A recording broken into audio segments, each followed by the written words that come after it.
Tumblr user Miamian. Part of the reason that Republicans are so desperately acting like they will never lose again is that they are deeply terrified that this is their last real chance to win. The big orange dipshit came in and gutted the party of everyone who wasn't a loyalist, which left it full of nasty little gremlins who have gaping wounds where charisma and human decency are supposed to go.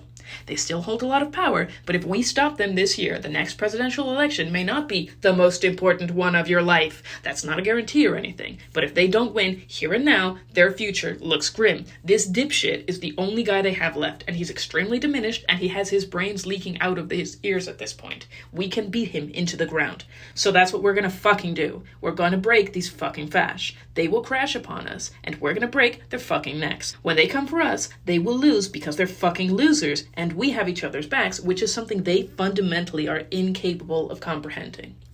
Reblogging self. The second best asshole these fuckers have is fucking JD Vance, a man whose main claim to fame is that everyone in Appalachia, where he is not from, hates his fucking guts. He may not even make it a full Scaramucci before they try to replace him because he sucks so bad.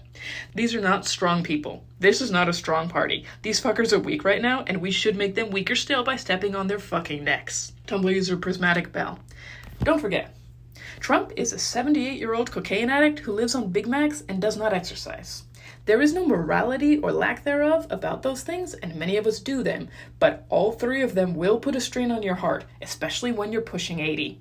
Add to this that the man seems to have exactly one mood, shouting angrily, and we can add blood pressure to that. He's not going to be alive by 2028. This is his last chance. He can yell all he wants about how he's the healthiest, his doctor said, etc., blah, blah, blah, but it's simply not true. Look at these photos I grabbed last night for a similar conversation. On the left is Trump in the 1980s. On the right was taken sometime in the last couple of months.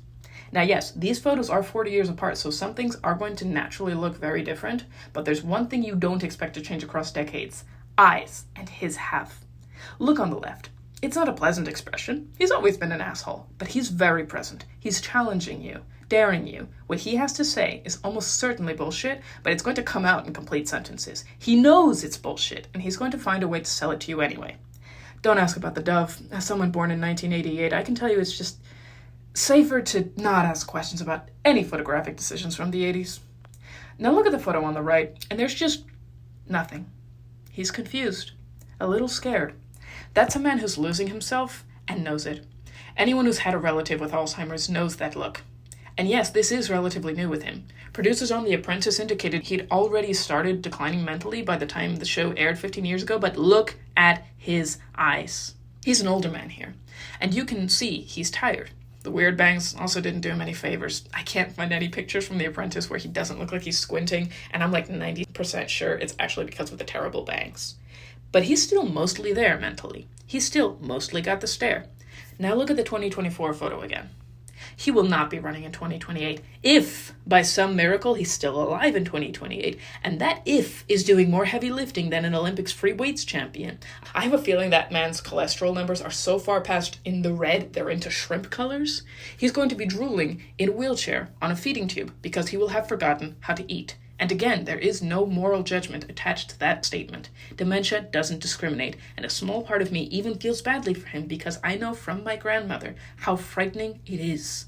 But he will be in no fit state to bluff his way through a campaign. And that means the Republican Party is utterly kneecapped because they've turned themselves into the cult of personality of Trump.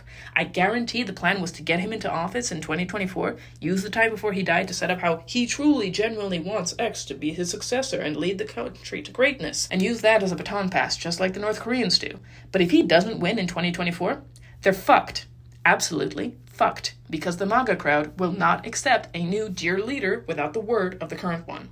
And that means we need numbers at the polls. We cannot let this turn into Bush versus Gore 2.0 because SCOTUS will not give Harris the presidency in a million years. We need to blow Trump and his trumpeteers out of the water so hard they hit clouds before touchdown. We cannot let Trump have even a whisper of a case.